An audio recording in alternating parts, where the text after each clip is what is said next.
Hi, ഇത് നമ്മള് fifth chapter ആയിട്ടുള്ള സ്റ്റേറ്റ്സ് ഓഫ് മാറ്റർ ആണ് ഡിസ്കസ് ചെയ്യുന്നത്. സ്റ്റേറ്റ്സ് ഓഫ് മാറ്ററിലെ first and most important topic ആണ് intermolecular force.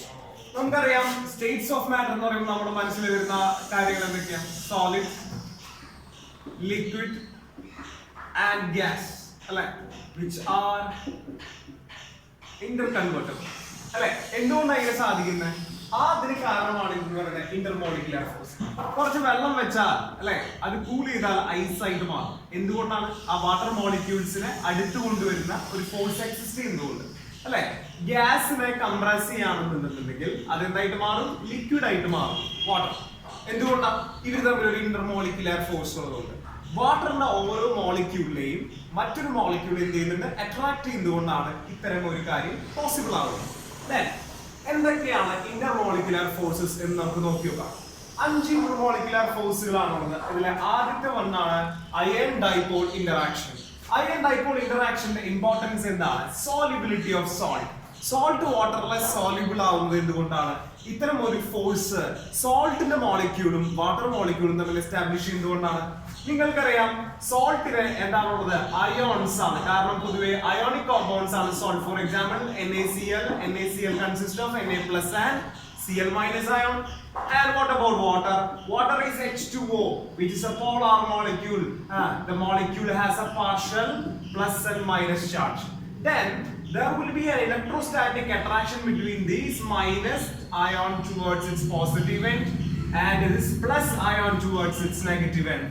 And this is the ion dipole interaction. And the second one is hydrogen bond. എന്താണ് hydrogen bond എന്ന് പറഞ്ഞു കഴിഞ്ഞാൽ? Hydrogen bond form ചെയ്യുന്നത് ആരൊക്കെ തമ്മിലാണ്? ശ്രദ്ധിക്കും, ഹൈഡ്രോജൻ ആറ്റവും ഈ കാണുന്ന ആറ്റംസ് മാത്രം തമ്മിലാണ് എന്തുണ്ടായിരിക്കുക? ഹൈഡ്രോജൻ ബോണ്ട് ഉണ്ടായിരിക്കുക.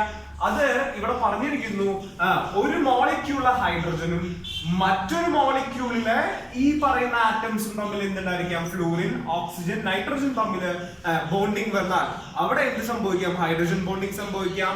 അതല്ലെങ്കിൽ അതേ മോളിക്യൂളിലെ ഹൈഡ്രോജൻ എവിടെയാണുള്ളത്? അതേ മോളിക്യൂളിൽ തന്നെ ഇലക്ട്രോനെഗറ്റീവ് ആയിട്ടുള്ള ഈ ഫ്ലൂറിൻ, ഓക്സിജൻ, നൈട്രോജൻ തമ്മിൽ ഹൈഡ്രോജൻ ബോണ്ടിങ് വരാം. അതുകൊണ്ട് തന്നെ ഹൈഡ്രോജൻ ബോണ്ടിങ് 2 ടൈപ്പ് ഉണ്ട്. അത് നമ്മൾ ഹൈഡ്രോജൻ ബോണ്ടിങ് പറയുന്ന സമയത്ത് മാത്രം ഡിസ്കസ് ചെയ്തു. Then ഹൈഡ്രോജൻ ബോണ്ടിങ് ആണ് പൊതുവെ നമുക്ക് എന്തിനെ പറയാം? HF, hydrogen fluoride molecule. ആ ഹൈഡ്രോജൻ ഫ്ലൂറൈഡ് മോളിക്യൂളിലെ ഹൈഡ്രോജൻ ഫ്ലൂറിൻ ഈ പറഞ്ഞിട്ടുള്ള 2 ആൾക്കാരില് അടുത്ത HF മോളിക്യൂളുമായിട്ട് ബോണ്ട് ചെയ്യുന്നത് ശ്രദ്ധിക്കുക, ഫ്ലൂറിൻ ബോണ്ടഡ് ടു ഹൈഡ്രോജൻ. ഇതാണ് എന്ന് പറയുന്നത് ഇവിടെ ഹൈഡ്രോജൻ ബോണ്ടിങ് എന്ന് പറയുന്നത്. Then അടുത്ത് പറയുകയാണെന്നുണ്ടെങ്കിൽ dipole-dipole interaction. What is dipole-dipole interaction? Say, now we can consider another example of HCl molecule. HCl molecule example consider ചെയ്യാണെങ്കിൽ ശ്രദ്ധിക്കുക, ഒരു HCl molecule ഇതാണ്, മറ്റൊരു HCl molecule ഇതാണ്. നിങ്ങൾക്കറിയാം both HCl molecules are polar in nature. എന്താണ് polarity കാരണം? Difference in electronegativity between hydrogen and chlorine atom. Then what happens? This negative end is attracted towards the positive end of the neighboring molecule, and this attraction is called dipole. Who is that dipole? This one. And another dipole. Who is that second dipole? This one. And this is called a dipole-dipole force of attraction. അതാണ് HCl നെ liquid ആക്കുന്ന അല്ലെങ്കിൽ അടുത്ത് പിടിക്കുന്ന force എന്ന് പറയുന്നത്. അപ്പോൾ hydrogen ബോണ്ടും dipole interaction തമ്മിൽ ചില സാമ്യം നിങ്ങൾക്ക് തോന്നണം. കാരണം ഈ ഡൈപോൾ ഇന്ററാക്ഷന്റെ ഒരു ഹയർ വേർഷൻ ആണ് എന്ന് പറയുന്നത് ഹൈഡ്രോജൻ ബോണ്ട്. ഒരു സ്പെസിഫിക്കേഷൻ ആണ് എന്ത്? Hydrogen bond. അതുകൊണ്ടാണ് ഞാൻ പറയുന്നത് ഹൈഡ്രോജൻ ഇവിടെ ക്ലോറിന് പകരം ഫ്ലൂറിനോ ഓക്സിജനോ നൈട്രജനോ വന്നാൽ അതൊരു ഡൈപോൾ ഇന്ററാക്ഷന്റെ സ്പെഷ്യൽ കേസ് ആയിട്ടുള്ള ഹൈഡ്രോജൻ ബോണ്ടിങ്ങിലേക്ക് മാറുന്നു. അടുത്ത ഫോർത്ത് വൺ നോക്കാം നമുക്ക്. എന്താണ്? ഡൈപോൾ ഇൻഡ്യൂസ്ഡ് ഡൈപോൾ ഇന്ററാക്ഷൻ ആണ് അല്ലെ. അപ്പൊ നോക്കാം ആ ഇന്ററാക്ഷൻ ആരൊക്കെ തമ്മിലാണ് വരുന്നത് എന്നാണ് നമുക്ക് നോക്കേണ്ടത് അല്ലെ. അപ്പോ ആ ഇന്ററാക്ഷൻ ആരൊക്കെ തമ്മിലാണ് വരുന്നത് നോക്കിക്കേ. Between A polar molecule and A non polar molecule. Suppose water അല്ലെ വാട്ടറിൽ ഡിസോൾവ് ചെയ്തിരിക്കുന്ന ഓക്സിജൻ അല്ലെ ഇതാണ് ഫിഷ് ഒക്കെ എന്ത് ചെയ്യുന്നത് ബ്രീത്ത് ചെയ്യാനായിട്ട് ഉപയോഗിക്കുന്നത്. ഇതില് O2 എന്ന് പറഞ്ഞാൽ ഒരു നോൺ പോളാർ മോളിക്യൂൾ ആണ് അല്ലെ എന്താ oxygen bonded to oxygen. There is no electronegativity between difference in electronegativity between both the oxygen atoms, but H2O is a polar molecule, right? Polar means there is a plus and minus ends. This plus and minus end induces a temporary dipole in this non-polar molecules due to their near sidedness അല്ലെ. അപ്പൊ എന്ത് സംഭവിക്കുന്ന പറയുന്നത് ഈ H2O മോളിക്യൂളിലെ minus end ഈ O2 മോളിക്യൂളിലെ ഇലക്ട്രോൺസിനെ എന്ത് എന്ന് പറയുന്നുണ്ട് റിപ്പൽ ചെയ്തിട്ട് ആ ഭാഗത്ത് ഇലക്ട്രോൺ ഡെഫിഷ്യന്റ് ആയിട്ടുള്ള പോസിറ്റീവ് സെന്റർ ഉണ്ടാകുന്നു അല്ലെ. സോ അടുത്ത എൻഡ് എന്തായിട്ട് മാറുന്നു ഇലക്ട്രോൺ റിച്ച് ആയിട്ടുള്ള ഒരു നെഗറ്റീവ് സെന്റർ ആയിട്ട് മാറുന്നു. ഈ പറയുന്ന നോൺ പോളാർ മോളിക്യൂൾ ഒരു ടെമ്പററി ഡൈപോൾ ആയിട്ട് മാറുന്നു. Then അവിടെ എന്ത് പ്ലേ ചെയ്യുന്നു there will be an attraction between plus and minus centers. Okay, this is called a dipole.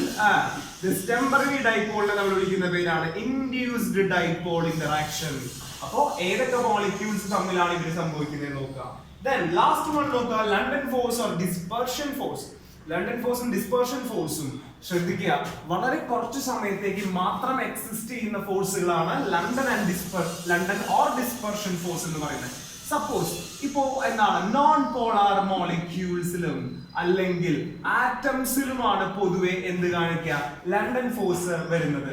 അതെങ്ങനെയാണ് നോക്കി നോക്കിയത് ഒരു നോൺ പോളാർ മോളിക്യൂൾ എന്ന് പറഞ്ഞാൽ ഓക്സിജൻ അല്ലെ.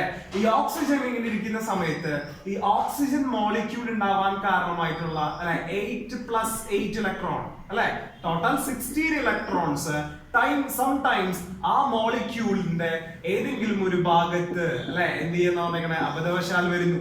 അപ്പോൾ ഇലക്ട്രോൺ ക്ലൗഡ് അഥവാ ഇലക്ട്രോൺ ഡെൻസിറ്റി ഈ ഭാഗത്ത് കൂടുതലാവുന്നു നെഗറ്റീവ് എൻഡ് ക്രിയേറ്റ് ചെയ്യുന്നു. Other side of the atom or molecule become positive. ഇതേ സാധനം ഇതെന്താണ് O2 മോളിക്യൂൾ ആണ്. അപ്പൊ ഇത്തരം ഒരു അവസ്ഥ ക്രിയേറ്റ് ചെയ്യുന്ന സമയത്ത് നെയ്ബറിംഗ് മോളിക്യൂളും എന്തായിട്ട് മാറും ഈ മൈനസിന്റെ പ്രസൻസ് ഇലക്ട്രോണുകളെ വീണ്ടും എന്ത് ചെയ്യുന്ന മറ്റൊരു സൈഡിലേക്ക് റിപ്പൽ ചെയ്ത് അവിടെ പോസിറ്റീവ് ആൻഡ് നെഗറ്റീവ് അല്ലെ എന്ത് ചെയ്യും positive and negative charges create ചെയ്യുന്നു.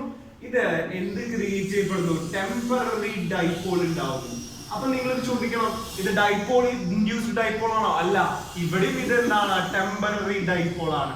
അപ്പൊ രണ്ട് ടെമ്പററി ഡൈപോൾസ് തമ്മിലുള്ള ഇന്ററാക്ഷൻ ആണ് ലണ്ടൻ ഫോഴ്സ് അഥവാ ഡിസ്പെർഷൻ ഫോഴ്സ് എന്ന് പറയുന്നത്.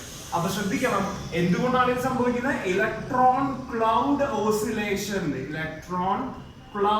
ഓസിലേഷൻ ആണ് എന്തിന് കാരണം ഇത്തരം ടെമ്പററി ഡൈപോൾസ് ഉണ്ടാവാൻ കാരണം ടെമ്പററി ഫോഴ്സസ് ഉണ്ടാവാനുള്ള കാരണം. ഇനി ഇതിലത്തെ 3, 4 and 5 അല്ലെ ഈ ലാസ്റ്റ് 3 ഫോഴ്സസ് ഇവരെ കളക്റ്റീവ്ലി വിളിക്കുന്ന പേരാണ് എന്താണ് ഇവരെ മൂന്നുപേരെയും കളക്റ്റീവ്ലി വിളിക്കുന്ന പേര് ശ്രദ്ധിക്കുക. they are called van der Waals forces. van der Waals forces എന്നാണ് വിളിക്കുന്നത്. ഓക്കെ, ആരൊക്കെയാണ് van der Waals ഫോഴ്സിൽ വരുന്നത്? Dipole induced dipole, London force and dispersion force. ഇവര് മൂന്ന് പേരുമാണ് ഇതിൽ വരുന്നത് വാൻ ഡെർ വാൾ ഫോഴ്സിൽ വരുന്നത്. ഹൈഡ്രജൻ ബോണ്ടും അയോൺ ഡൈപോൾ ഇന്ററാക്ഷൻസിൽ പൊതുവെ ഇതിൽ ഇൻക്ലൂഡ് ചെയ്യാറില്ല. കാരണം ശ്രദ്ധിക്കുക ഇതിലെ സ്ട്രോങ്സ്റ്റ് ഇന്ററാക്ഷൻ ആണ് ഈ ഹൈഡ്രജൻ ബോണ്ടും അയോൺ ഡൈപോൾ ഒക്കെ വരുന്നത്. വീക്കസ്റ്റ് എന്ന് പറയുന്നത് ആരാണ് ഇതിലെ London force or dispersion force ആണ്. ഓക്കെ, ഇത്രയുമാണ് നമ്മുടെ ഇതിൽ വരുന്നത് ഇന്റർമോളിക്കുലർ ഫോഴ്സസിൽ വരുന്നത്. Thank you.